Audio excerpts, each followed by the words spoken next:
चाहे आपकी जिंदगी में कितना भी बड़ा से बड़ा दुख क्यों ना आ जाए, आपको बस कुछ बातों का ध्यान रखना है और अवश्य ही ये दुख भी चला जाएगा। दुख को आप दो तरीके से देख सकते हैं। पहला ये, क्या आपकी जिंदगी में जो खुशी थी क्या वो ठहरी, वो भी चली गई ना, तो फिर इस दुख से क्या डरना, इसे भी जाना ही है, बस थोड़ा वक्त लगेगा। दूसरा ये कि जो भी होता है अच्छे के लिए होता है। जब कोई घटना घटित होती है तो हम परेशान हो जाते हैं, हमें लगता है कि ऐसा हमारे साथ क्यों हुआ है, पर हम उसके पीछे के अच्छाई को नहीं देख पाते और वो कहीं बाद में जाकर हमें पता चलता है कि हाँ, ये होना जरूरी था, तभी अच्छा हुआ है। चिंता से कुछ हासिल नहीं होता है, लेकिन चिंतन करने से ऐसी कोई चीज नहीं है जिसे जीवन में हासिल ना किया जा सके। चिंता और चिंतन में बहुत ही ज्यादा फर्क होता है। इन दोनों के बीच वही अंतर होता है जो एक आत्मविश्वास भरे स्वस्थ व्यक्ति और रोगी व्यक्ति के बीच होता है। जितना समय हम किसी काम को करने की चिंता में लगाते हैं, यदि हम उतना ही समय उस काम को करने में लगाएं तो यकीन मानिए व्यक्ति के जीवन में चिंता जैसी कोई चीज नहीं रह जाएगी। व्यक्ति के जीवन में काम कभी भी अधिक नहीं होता है, ये तो चिंता है जो उसे अधिक से अधिक बनाती ही जाती है। चिंता बिल्कुल शहद की मधुमक्खी की तरह होती है, जिसे जितना हटाओगे वह उतना ही चिपटती चली जाएगी। व्यक्ति को कभी भी भविष्य की चिंता नहीं करनी चाहिए, क्योंकि उससे उसके जीवन में कोई कार्य सिद्ध नहीं होता है। जो हुआ है वह अच्छा हुआ, जो हो रहा है वो अच्छा हो रहा है, जो होगा वो भी अच्छा होगा। तुम भूत का पश्चाताप मत करो, भविष्य की चिंता मत करो। अभी वर्तमान है, इसलिए वर्तमान में रहकर खुश रहो। ये परिवर्तन संसार का नियम है। जैसे तुम मृत्यु समझते हो वही तो जीवन है। एक क्षण में तुम करोड़ों के स्वामी बन जाते हो, दूसरे ही क्षण तुम दरिद्र हो जाते हो। मेरा तेरा छोटा बड़ा अपना पराया मन से मिटा दो, विचार से हटा दो, फिर सब तुम्हारा है, तुम सबके हो।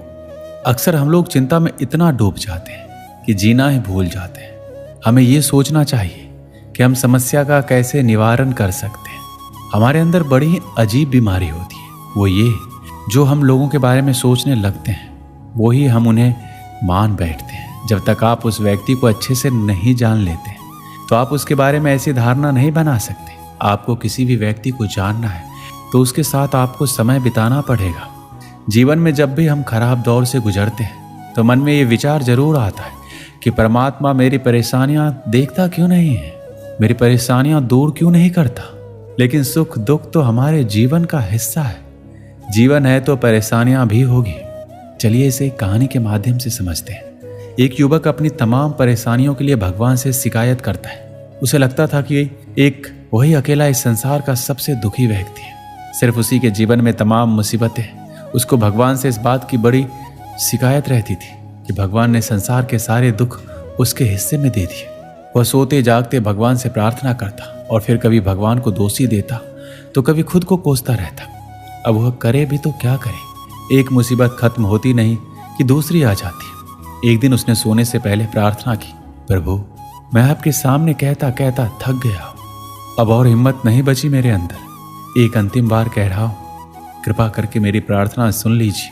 अगर आपको मेरे दुख नहीं मिटाने हैं तो कम से कम इतना तो कर सकते हैं कि किसी ऐसे व्यक्ति के दुखों से मेरा दुख बदल दीजिए जिसके जीवन में मुझसे कम दुख हो। हमेशा के लिए नहीं तो कम से कम कुछ महीने के लिए ही सही, थोड़े दिन के लिए मुझे भी कुछ राहत मिल जाए। अब भगवान ने उस व्यक्ति की आखिरी इच्छा सुन ली और उसे उस रात सपने में भगवान दिखे। भगवान बोले, बालक मैं तुम्हारी प्रार्थना रोज सुनता था, पर मैं उनके ऊपर ध्यान ज्यादा दे रहा था जो तुमसे भी ज्यादा तकलीफ में है। तुम अपने सारे कष्टों को विस्तार से कागज पर लिखो, फिर एक गठरी बनाओ और शहर के मुख्य चौराहे पर जाकर उसे टांग कर आ जाओ। वह व्यक्ति हड़बड़ा कर नींद से जागा। पहले तो उसे बिल्कुल यकीन नहीं हुआ कि सच में भगवान आए थे और उन्होंने उससे ये सब बातें कही हैं। फिर सोचा कि आजमाने में क्या हर्ज है, क्या पता इससे कोई रास्ता निकल आए। उसने भगवान के आदेश के अनुसार अपनी सारी परेशानियां अलग अलग कागजों पर लिखी। इतनी परेशानियां लिख डाली कि कागज का ढेर खड़ा हो गया और उसे गठरी में ही बांधना पड़ा। अब वह व्यक्ति ने अपनी गठरी उठाई और पहुंच गया चौराहे पर, लेकिन वहां पहुंचकर चौराहे का नजारा देखकर अचंभे में पड़ गया। उसने देखा कि चौराहे पर तो पहले से ही लोगों की लंबी लाइन लगी हुई है जो उसी की तरह अपने अपने दुखों की बड़ी बड़ी गठरी लिए आ पहुंचे। आखिर ये चक्कर क्या है? सब कुछ उसकी समझ से बाहर था। अभी वह इन विचारों में ही खोया था कि तभी एक आकाशवाणी हुई। उनमें सभी को अपनी गठरी को चौराहे पर अलग अलग खूंटी में टांग देने का आदेश हुआ। वहां बेहिसाब खूंटियां पहले से ही बनी थी। सभी ने अपनी अपनी गठरी टांगी और फिर ईश्वर के अगले आदेश का प्रतीक्षा करने लगे। कुछ ही देर में दोबारा से आकाशवाणी हुई और सबसे कहा गया कि सभी लोग अंदाजे से कोई ऐसी गठरी उठा ले जो उन्हें अपनी परेशानी की गठरी से हल्की समझ में आती हो। अब उन्हें वही दुख भोगने होंगे जो उनकी चुनी हुई गठरी में दर्ज होंगे। आकाशवाणी सुनते ही सभी लोग हल्की से हल्की गठरी को लपकने के लिए दौड़े। सबके साथ वह व्यक्ति भी नई गठरी चुनने के लिए भागा। खूंटियों में टंगी समस्त गठरियों को घूरता हुआ वो काफी देर तक अंदाजा लगाता रहा। अब उसे एक डर था, कहीं वह कोई ऐसी गठरी ना उठा ले जिसमें पहले से भी ज्यादा दुख हो। अगर ऐसा हुआ तो परेशानी और बढ़ जाएगी और मुझे लेने के देने पड़ जाएंगे। अब उसके मन में तरह तरह के विचार आने लगे। वह सोचने लगा कि कम से कम वह अपने दुखों से भली भांति परिचित तो है। कहीं ऐसा ना हो चुनी गई नई गठरी में दुख और भी ज्यादा पीड़ादायक हो जाए। ऐसे विचारों में खोया हुआ एक के बाद एक गठरी के सामने से गुजरता, लेकिन तय नहीं कर पाया कि कौन सी गठरी चुनी जाए। उसे यह भी डर था कि कहीं कोई उसकी गठरी ना उठा ले। इस उधेड़-बुन में फंसे उस व्यक्ति ने आखिरकार अपनी गठरी ही उठा ली और चल पड़ा। उसने तय किया कि अब वह इन चुनौतियों का मुकाबला पहले से ज्यादा मजबूती से करेगा। धीरे धीरे वह व्यक्ति को अपने ही दुख दूसरों से कम होते हुए महसूस हो रहे थे और उसके जैसे ही भाव वहां मौजूद हर व्यक्ति में आ रहे थे। दोस्तों, सच में सबको अपना दुख ज्यादा बड़ा और ज्यादा पीड़ादायक लगता है कि वही संसार का सबसे दुखी प्राणी है। पर हम में से भी ज्यादा न जाने कितने और दुखी हैं। कितने ही लोग ऐसे हैं जिन्हें 2 वक्त का भोजन भी मुश्किल से नसीब होता है। जिन लोगों के पास साहस और हौसला है वह आत्मविश्वास की नाव पर सवार होकर आसानी से जीवन की कठिनाइयों से सफलता प्राप्त कर लेते हैं। जरा ऐसे लोगों के बारे में सोचिए जो जीवन मृत्यु के बीच झूल रहे हैं। कम से कम आप किस्मत की लाइन में इनसे आगे तो हैं, स्वस्थ हैं, अपने काम के लिए किसी पर निर्भर नहीं है, अपना काम खुद करने के काबिल हैं। श्री कृष्ण कहते हैं, आपको जब भी कोई चिंता हो तो आपको अपने दिमाग से ज्यादा अपने दिल की सुननी चाहिए। आपको जो भी अच्छा लगता है आपको वो चीजें करनी चाहिए। आपको कहीं घूमने से सुकून मिलता है तो आप कहीं घूमने चले जाएं। आपको अगर संगीत का शौक है तो संगीत सुन लीजिए। ये सबसे आसान तरीका है चिंता मुक्त जीवन व्यतीत करने का। जब तक आप दुनिया की परवाह करते रहेंगे तब तक आप चिंता में घिरे रहेंगे। आप अपने मन में कोई भी बात ना रखें। अगर किसी की बातों से आपको कोई चिंता होती है या आपका दिल दुखता है तो उस व्यक्ति को जरूर बोलें। बोलने से आपका मन हल्का होगा। अगर आप चुप रहेंगे तो अंदर ही अंदर तड़पते रहेंगे। जीवन में कुछ भी हो उससे घबराएं नहीं, उसका डटकर सामना करें। उसके ऊपर चिंता करने से कुछ नहीं होगा। चिंता करने से तो सिर्फ तकलीफ ही बढ़ती है, उसका हल नहीं मिलता है। चिंता एक ऐसा कीड़ा है जो आपको अंदर ही अंदर खोखला कर देता है। चिंता का सिर्फ एक ही कारण होता है और वो है नकारात्मक सोच।